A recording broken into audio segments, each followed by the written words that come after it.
The fluorescent lights of Henderson's diner buzzed softly in the quiet hours before dawn. Marcus Williams wiped down the counter for what felt like the 100th time that night, his tired eyes occasionally drifting to the clock mounted above the kitchen pass-through. 3:47 a.m.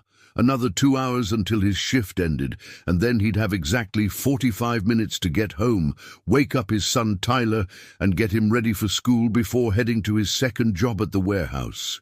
At 34, Marcus looked older than his years. The lines around his dark brown eyes spoke of sleepless nights and endless worry, etched deeper by the fluorescent glow that painted everything in the diner a sickly yellow-white. His black hair, cropped short for convenience, showed the first hints of grey at the temples.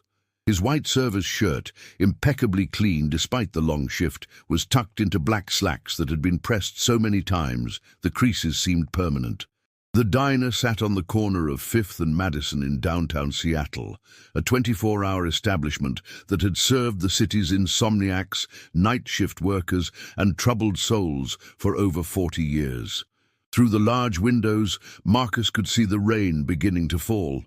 Typical for Seattle in October, the drops created rivulets on the glass, distorting the streetlights outside into dancing yellow orbs.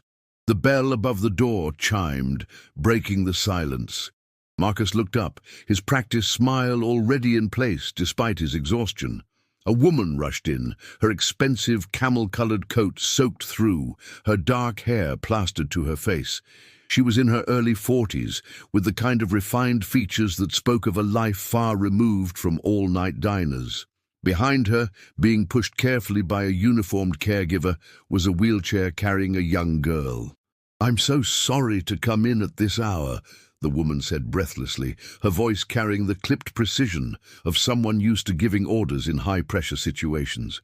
"We've been at the hospital all night. My daughter We just needed somewhere warm, somewhere that wasn't those awful hospital walls." Marcus immediately moved from behind the counter, grabbing menus. "No apologies necessary, ma'am. That's what we're here for. Please sit anywhere you'd like." He guided them to a booth near the back, away from the windows and the draft that crept in whenever the door opened. The caregiver, a kind-faced woman in her 50s wearing navy blue scrubs, carefully positioned the wheelchair next to the booth while the mother slid into the seat. As Marcus laid down the menus, he got his first good look at the girl in the wheelchair. She couldn't have been more than 9 or 10 years old, with delicate features that mirrored her mother's and long dark hair pulled back in a ponytail. But it was her eyes that caught Marcus's attention, large, dark, and filled with an intelligence and sadness that seemed far too profound for someone so young. Her legs were covered with a thick blanket, and her hands rested limply in her lap, fingers slightly curled. "What can I get for you, ladies?" Marcus asked gently, addressing all three of them, but letting his gaze linger on the young girl, who stared at the table without speaking. "Coffee, please. Black, and—" The mother hesitated, looking at her daughter with an expression that tore at Marcus's heart. It was a mixture of hope and despair that he recognized all too well. "Emma, honey, are you hungry? Maybe some hot chocolate, some pancakes?" The girl named Emma didn't respond, didn't even look up. Her mother's face fell slightly, though she tried to hide it. "I'll tell you what," Marcus said, crouching down slightly so he was at eye level with Emma. "How about I bring out some hot chocolate with extra whipped cream, the really good stuff, and some of our special chocolate chip pancakes. If you don't want them, no pressure, but they'll be there if you change your mind. Sound okay?" Still no response. But Marcus thought he saw the slightest flicker in Emma's eyes. "That's very kind of you," the mother said, her voice thick with emotion. "I'm Dr. Rebecca Chen, and this is Emma, and this is Sarah, Emma's caregiver." "Marcus Williams," he replied, shaking Rebecca's extended hand. Her grip was firm, clinical, the handshake of a surgeon, though he didn't know that yet. "I'll get those orders right in." As he walked back to the kitchen, Marcus heard the caregiver speaking softly to Rebecca. "Dr. Chen, you really should try to get some rest. You've been up for nearly 36 hours. I can't, Sarah. Not yet. Not until I know she's... The words trailed off, but Marcus understood. He'd heard that same desperate exhaustion in his own voice 3 years ago when his wife Denise had been in the ICU fighting an infection that her weakened immune system couldn't overcome. When every minute felt like an eternity and sleep seemed impossible because closing your eyes meant potentially missing something important. Marcus prepared the hot chocolate with extra care, adding a generous swirl of whipped cream and a few chocolate shavings on top. He mixed the pancake batter from scratch. Henderson's prided itself on never using the pre-made stuff, and added extra chocolate chips, arranging them in a smiley face pattern as the batter cooked on the griddle. When he brought the food out, he noticed that Rebecca was on her phone, speaking in hushed, urgent tones. "Yes, I understand the surgical schedule. I'll be there for my morning rounds at 7. No, I couldn't leave her alone at the hospital. Of course I understand the importance." She ended the call with visible frustration, setting the phone face down on the table with more force than necessary. Marcus set the hot chocolate in front of Emma and placed the pancakes in the center of the table. "There we go. Hot chocolate with the works, and happy pancakes for anyone who wants them." "Thank you," Rebecca said, wrapping her hands around her coffee mug as if trying to draw warmth from it. "You're very kind." "It's my pleasure, ma'am." Marcus hesitated, then added, "I've got a son about your daughter's age. Tyler, he's 10. I know that every kid is different, but, well, I'm around if you need anything." Rebecca looked up at him, and in her eyes, Marcus saw something he recognized, the look of someone drowning who'd just spotted a life preserver. "Thank you," she whispered. Marcus returned to the counter, giving them space but keeping an eye on the table. He watched as Rebecca tried to coax Emma into eating, her medical expertise useless against her daughter's silent withdrawal. Sarah, the caregiver, sat quietly, her presence supportive but not intrusive. 30 minutes passed. The rain grew heavier outside, drumming against the windows like insistent fingers. A couple of regulars came in, Jimmy, who worked the loading dock at the nearby warehouse, and Pauline, a nurse finishing her shift at Swedish Medical Center. Marcus served them with his usual efficiency, but his attention kept drifting back to the booth in the corner. Emma hadn't touched her food. Rebecca had barely sipped her coffee, too busy watching her daughter with an expression of profound helplessness that Marcus found almost physically painful to witness. At one point, Rebecca's phone rang again. She answered it with barely contained frustration. "Dr. Chen." "Yes, I'm aware of the time. I'll be there as soon as I can." She closed her eyes, pinching the bridge of her nose. "The Petersons can wait 30 minutes for a consultation about a routine appendectomy. I'm with my daughter." When she hung up, Marcus saw her hands were shaking. Around 4:30 a.m., Rebecca stood up abruptly. "Sarah, I have to go to the hospital. I have morning rounds at 7, and I need to review patient files before then. Can you stay with Emma for a while? I'll come back as soon as I can." "Of course, Dr. Chen," Sarah replied. "Take your time. Emma and I will be fine." But as Rebecca gathered her coat, Marcus could see the internal struggle playing out on her face.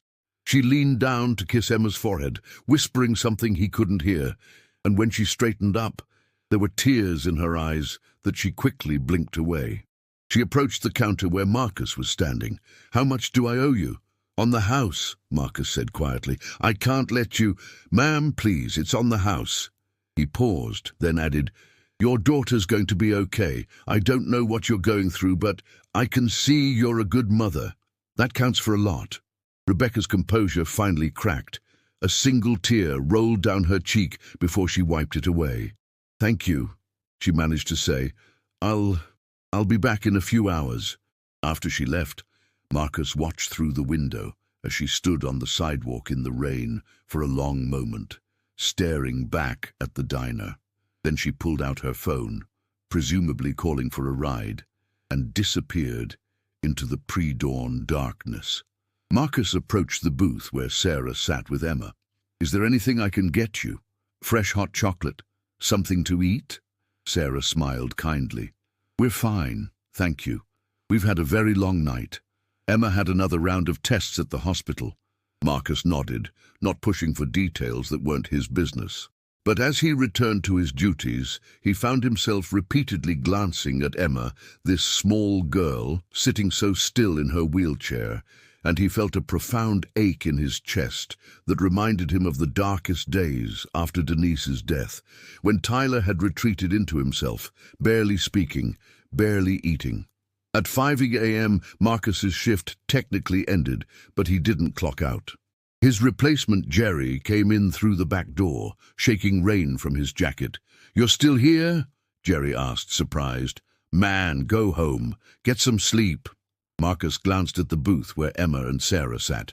"Can you cover for me for a bit? I'll owe you one." Jerry followed his gaze and understood immediately. "Take your time, brother. I've got this." Marcus poured himself a coffee and walked over to the booth.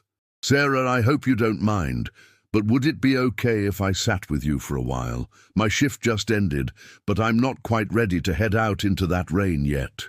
Sarah's eyes crinkled with a knowing smile. "We'd be glad for the company." Marcus slid into the booth opposite Emma. For a long moment, nobody spoke. Then Marcus said conversationally, as if Emma had asked him a question, "You know, when my son Tyler was about your age, he went through a really tough time. His mom got sick, and eventually, well, she didn't make it. After that, Tyler stopped talking for almost 4 months, not a single word. The doctor said it was his way of processing the grief, but I was terrified that I'd never hear his voice again." He paused, sipping his coffee, aware that Emma still hadn't looked up, but sensing somehow that she was listening. "I tried everything," Marcus continued. "I tried to get him to talk about his feelings. I tried therapy. I tried bribing him with toys and ice cream. Nothing worked. And then one day I stopped trying. I just sat with him. We'd sit on the couch together, not talking, just existing in the same space. I'd tell him about my day, about the funny customers at the diner, about the weather, about absolutely nothing important. And you know what happened?" Emma's fingers twitched slightly. "One day, out of nowhere, Tyler asked me if we could get a dog. Just like that. 4 months of silence, and his first words were about getting a dog." Marcus smiled at the memory. "We got him. A rescue puppy named Ranger. He's the most hyper-ridiculous dog you've ever seen, but Tyler loves him." "That's a beautiful story," Sarah said softly. Marcus nodded. "The point is, Emma," he used her name deliberately, treating her as an active participant in the conversation, even though she hadn't spoken. "Sometimes we need time to process things. Sometimes the world is too loud and we need quiet. That's okay. There's no rush." For the first time, Emma looked up. Her eyes met Marcus's for just a second before dropping back down, but in that brief moment, Marcus saw recognition, understanding, and something else, a flicker of connection. The rain continued its steady percussion against the windows as the sky gradually lightened from black to charcoal grey. Seattle's October mornings were slow to wake, and even at 6 a.m. the world outside still clung to darkness. Inside Henderson's diner, the lights seemed warmer somehow, a haven against the cold. Marcus had been sitting with Emma and Sarah for over an hour now, and in that time, he talked about everything and nothing. He told them about Tyler's latest school project, a papier-mâché volcano that had exploded prematurely in the kitchen, covering the walls in baking soda lava. He talked about the regulars who came into the diner, creating characters and stories that made Sarah laugh quietly. He described his dream of one day saving enough to open his own restaurant, something small and family-oriented, where people would come not just for the food, but for the feeling of being home. And through it all, Emma sat motionless, her gaze fixed on the table, her hands still in her lap. But Marcus noticed small things, the way her breathing changed when he told a particularly funny story, the slight turn of her head when he described something visual, the almost imperceptible relaxation in her shoulders as his steady, calm voice filled the space around them. Jerry came by the table around 6:15, bringing fresh hot chocolate for Emma without being asked, and coffee refills for Marcus and Sarah. "The rain's supposed to let up around noon," he commented, then added with a wink at Emma, "but until then, you've got the best seat in the house right here." As Jerry walked away, Marcus noticed Emma's hand move slightly toward the hot chocolate. It was subtle. Her mother probably would have missed it, desperate as she was for any sign of engagement. But Marcus caught it. He didn't react, didn't call attention to it, just continued talking as if nothing had happened. "You know what I miss most about my wife," Marcus said, his voice taking on a more reflective quality. "It's not the big things, the holidays or special occasions. It's the quiet mornings. Denise would wake up before me. She was always an early riser. And she'd make this terrible coffee that was so strong it could strip paint. But she'd bring me a cup anyway, and we'd sit together watching Tyler sleep in his crib, later in his bed, and we'd just exist together. No words needed." Sarah touched his hand gently. "She sounds like she was a wonderful woman." She was. Marcus smiled, though his eyes were sad. "And Tyler reminds me of her every day. He has her laugh, her way of tilting his head when he's thinking really hard about something. Sometimes I catch glimpses of her in him, and it's both the most painful and most beautiful thing in the world." Emma's hand had moved closer to the hot chocolate mug. Her fingers, which had been curled inward, were slowly extending. Marcus checked his watch. "I really should call Tyler. Make sure he's up. He's staying with my neighbor, Mrs. Patterson, during my night shifts. She's great with him, but he's at that age where he thinks he's too cool to need someone checking on him." He pulled out his phone and dialed. After 3 rings, a sleepy voice answered. "Dad?" "Hey, buddy, just checking in. You up?" "I am now," Tyler grumbled, but there was affection in his voice. "Mrs. Patterson's already making breakfast. She's making those pancakes you hate, the ones with the weird fruit in them." "Yeah, those, but they're actually pretty good, Dad." Marcus laughed. "Don't let her hear you say that, or I'll never hear the end of it. Listen, I'm running a bit late this morning. I'll be home in about an hour, okay? We can walk Ranger together before you head to school." "Okay. Hey, Dad?" "Yeah? That history test I was worried about? I think I did pretty good on it." Pride swelled in Marcus's chest. "I knew you would. You studied hard. I'm proud of you, Tyler." "Thanks, Dad. See you soon." As Marcus ended the call, he looked up to find Emma watching him. Their eyes met again, and this time she didn't look away immediately. There was curiosity in her gaze, a question she couldn't or wouldn't voice. "That was Tyler," Marcus explained, as if Emma had asked. "He's going through that phase where he's trying to figure out who he is, you know? One day, he wants to be a marine biologist, the next day a video game designer, the day after that a chef like his old man. But that's the beauty of being 10. You have time to figure it all out." Emma's hand finally reached the hot chocolate mug, her fingers wrapped around it clumsily, the muscles not quite responding the way they should. Marcus watched from the corner of his eye as she struggled to lift it, the mug shaking dangerously. He didn't offer to help, instinctively understanding that this was something she needed to do herself. Sarah noticed too, but like Marcus, she remained still, letting Emma work through it. The mug reached Emma's lips. She took a small sip, and Marcus saw her close her eyes for just a moment. When she opened them again, there was the faintest hint of something that might have been contentment. "Good, right?" Marcus said casually. "Jerry's been making hot chocolate here for 15 years. He's got it down to a science. The secret is real cocoa powder and just a tiny bit of cinnamon. Most people don't even taste the cinnamon, but it's what makes it special." Marcus's phone buzzed, a text from Mrs. Patterson. "Tyler's fed and getting ready for school. Don't rush, I can drop him off if you need me to." He typed back, "You're a lifesaver. Thank you." Then another text came in, this one from his manager at the warehouse. "Can you pick up an extra shift this Saturday?" Double time. Marcus's fingers hovered over the keyboard. Saturday was his only full day off, the only day he got to spend entirely with Tyler. They had plans to go to the science center, something Tyler had been looking forward to for weeks. But double time meant extra money, and extra money meant getting one step closer to paying off Denise's medical bills, to maybe putting something away for Tyler's college fund. He typed, "Let me check and get back to you." "Everything okay?" Sarah asked, noticing his frown. "Just work stuff," Marcus said, putting the phone away. "Always a balancing act, you know?" Sarah nodded knowingly. "I do know. I'm a single parent too. My daughter's in college now, but there were years when I juggled 3 part-time jobs to make ends meet. It's not easy." "It's not," Marcus agreed, "but you do what you have to do. Tyler's my whole world. Everything I do is for him."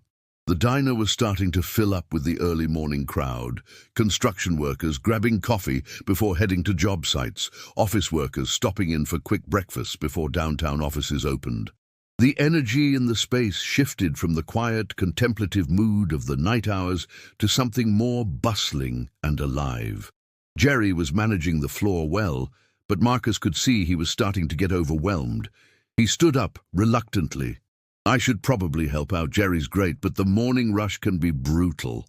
"You've already stayed long past your shift," Sarah protested gently. "You should go home, get some rest." "I will," Marcus promised. "But let me just help get through the first wave.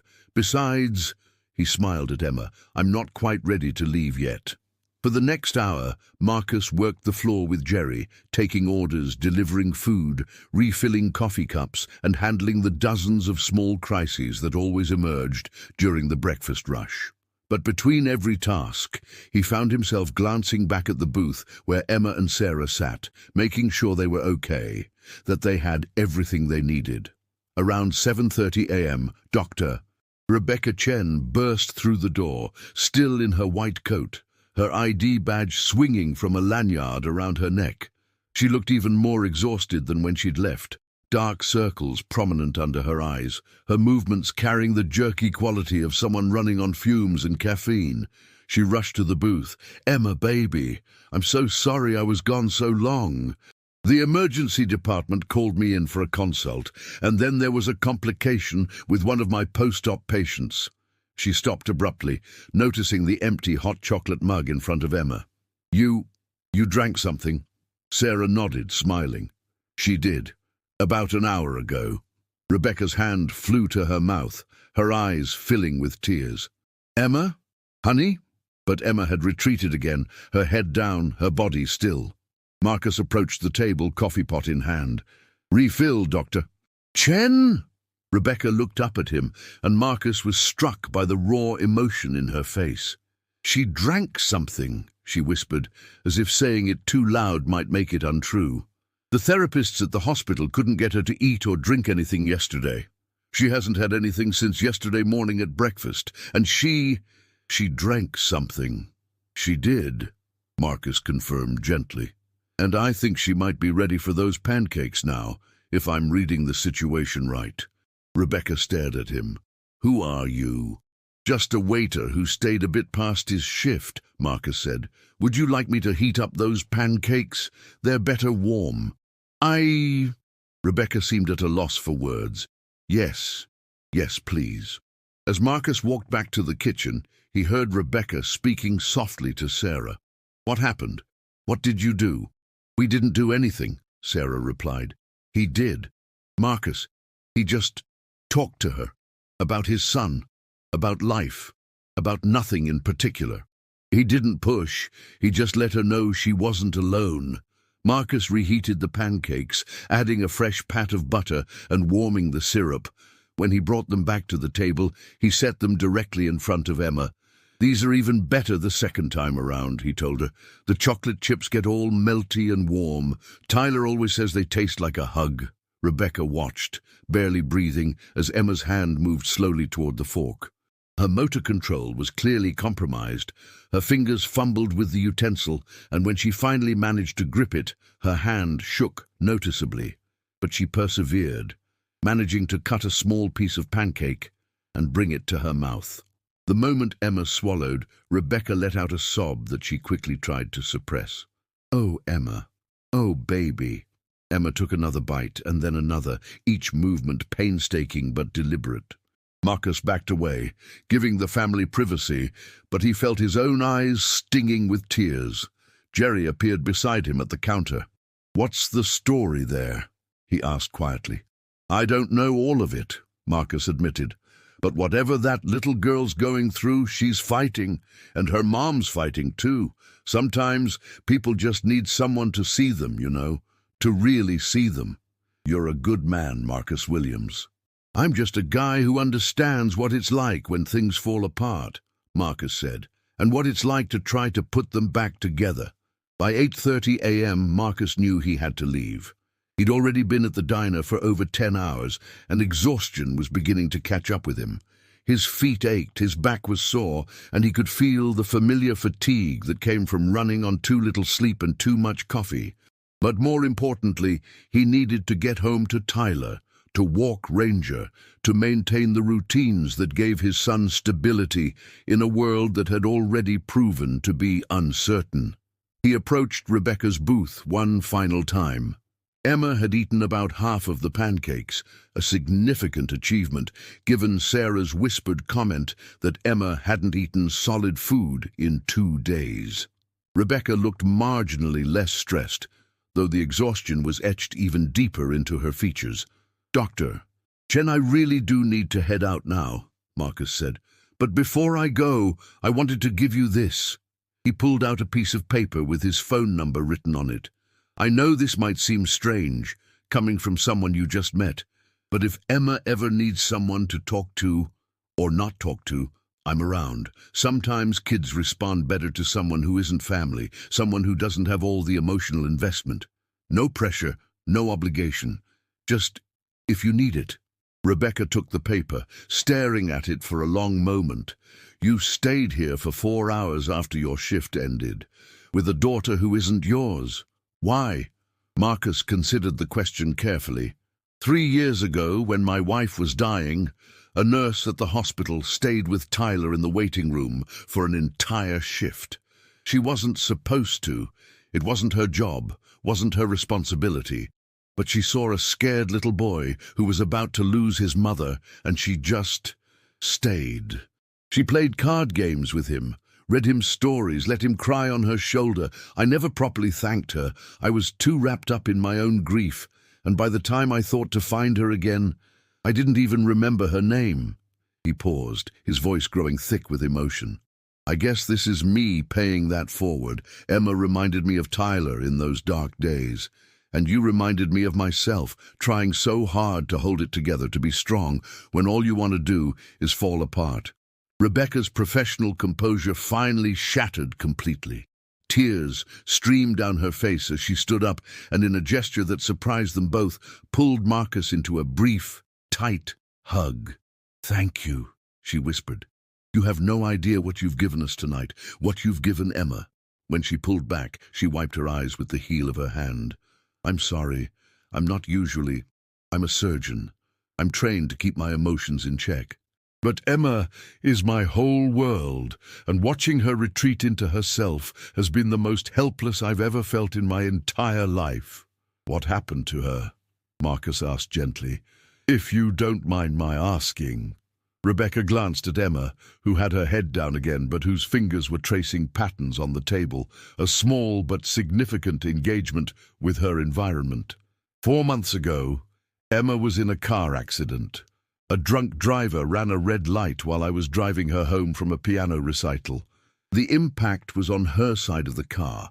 She suffered a traumatic spinal cord injury at the T12 level. Marcus felt his heart clench. "I'm so sorry."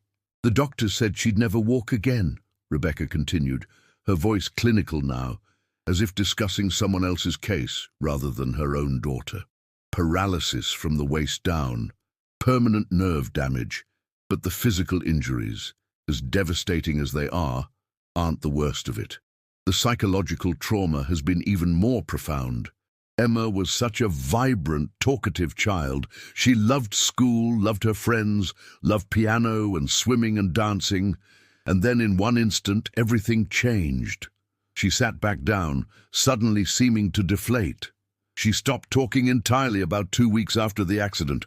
She stopped engaging with anyone. Not me, not her therapists, not her friends when they came to visit. It's like she's locked herself away somewhere I can't reach. The psychiatrist says it's a dissociative response to trauma, that she needs time and therapy and patience. But as her mother, watching her disappear into herself, it's like losing her all over again, every single day. Sarah placed a comforting hand on Rebecca's arm, but today was different. Today she drank, she ate, she made eye contact. These are all huge steps. Because of him, Rebecca said, looking at Marcus with something approaching awe. What did you do? What did you say to her? Honestly, nothing special. I just told her stories about my own life, about Tyler, about loss and grief, and how sometimes the world is too much and we need to retreat for a while. I told her it was okay to take her time. Marcus shrugged. I think maybe she needed to hear from someone who understood that her silence wasn't defiance or giving up. It was survival. Rebecca pulled out her phone. Can I have your number too, not just the paper in my phone? And can I call you? Maybe not today, but soon. I think Emma might benefit from talking to you. Or from you talking to her, I should say. Marcus gave her his number, watching as she carefully entered it into her contacts. Any time, Dr. Chen. Truly. Tyler and I, we don't have much. But what we do have is time and understanding. Rebecca, she corrected. Please, call me Rebecca. Rebecca, Marcus repeated. I really do need to go now. My son's waiting. But I work the night shift here 3 times a week, Wednesdays, Fridays and Sundays. If you're ever at the hospital late, if Emma has appointments, or if you just need somewhere to go, we're here. As Marcus finally left the diner and stepped out into the cool Seattle morning, the rain had softened to a light drizzle, coating everything in a fine mist. He felt strangely energized, despite his exhaustion. The grey sky was beginning to lighten, hints of pale blue breaking through the clouds to the east. The streets were busy now with the morning commute, cars and buses splashing through puddles, pedestrians hurrying along sidewalks with newspapers held over their heads. He walked to the bus stop, his mind replaying the night's events. There was something about Emma that had touched him deeply, beyond even his natural empathy. Perhaps it was seeing his own son's suffering reflected in her. Or perhaps it was recognizing in Rebecca the same desperate determination he'd felt to save his child from drowning in grief. Whatever it was, Marcus knew that this wasn't the end of the story. Somehow he'd become connected to this mother and daughter, and the connection felt important, meaningful in a way he couldn't quite articulate. The bus arrived, nearly empty at this hour. Marcus found a seat near the back and leaned his head against the window, watching the city pass by. He thought about Tyler, about the conversation they'd need to have about the Saturday shift. He thought about his wife, about how Denise would have loved Emma, would have probably brought her homemade cookies and sat with her for hours, doing nothing but existing together. He thought about the strange twists of fate that bring people together, about how a random late-night visit to a diner could create connections that might change lives. His phone buzzed. A text from Rebecca. Thank you doesn't seem like enough, but thank you. Emma ate 3 more bites after you left. Marcus smiled and typed back, That's wonderful. Tell Emma I said she's braver than she knows. Another text came through almost immediately. Can we meet again? Maybe next week. I'd like Tyler and Emma to meet. Marcus stared at the message for a long moment, considering. It was unconventional, certainly. He barely knew these people, and yet his instincts, the same instincts that had kept him and Tyler afloat through the darkest times, told him this was right. I'd like that. He texted back. Tyler would too. When Marcus finally arrived home, the small 2-bedroom apartment in the Northgate neighborhood he'd shared with Denise, and now shared only with Tyler, he found his son dressed for school, backpack ready, sitting on the couch with Ranger, a 2-year-old golden retriever mix with boundless energy, draped across his lap. Hey, Dad, Tyler said, looking up. You look tired. I am tired, Marcus admitted, sitting down heavily next to his son. But it was a good night. An important night, I think. What happened? Marcus told Tyler an abbreviated version of the story, about the girl in the wheelchair who didn't speak, about her mother, the doctor, who was trying so hard to help, about how sometimes people just need someone to sit with them in silence. Tyler listened intently, his brown eyes, so much like Denise's, serious and thoughtful. When Marcus finished, Tyler was quiet for a moment, absently scratching Ranger's ears. Then he said, "Like when Mom died and I couldn't talk." "Exactly like that," Marcus confirmed, his heart squeezing at his son's matter-of-fact reference to the worst period of their lives. "And you just sat with me." "I did. Is the girl going to be okay?" "I don't know, buddy. I hope so. Her mom's trying everything she can to help her." Tyler nodded slowly. "You should help them, Dad. You're good at that. Helping people." Marcus pulled Tyler into a one-armed hug, careful not to disturb Ranger. "Her mom asked if you and I would like to meet them sometime, maybe next week. What do you think?" "Does the girl like dogs?" Tyler asked. "I don't know. I didn't ask." "We should bring Ranger. He makes everybody feel better." Marcus laughed, the sound surprising him with its genuineness. "You know what? That's a great idea. We'll ask if they want to meet at a park or something, somewhere Ranger can come." Tyler smiled, that rare, brilliant smile that always reminded Marcus why he kept fighting, kept working, kept putting one foot in front of the other. "Cool. Now go to bed, Dad. You look like a zombie." "Wow, thanks. That's exactly what every father wants to hear. A tired zombie," Tyler amended with a grin. "Mrs. Patterson's going to take me to school. She's waiting downstairs. You need sleep."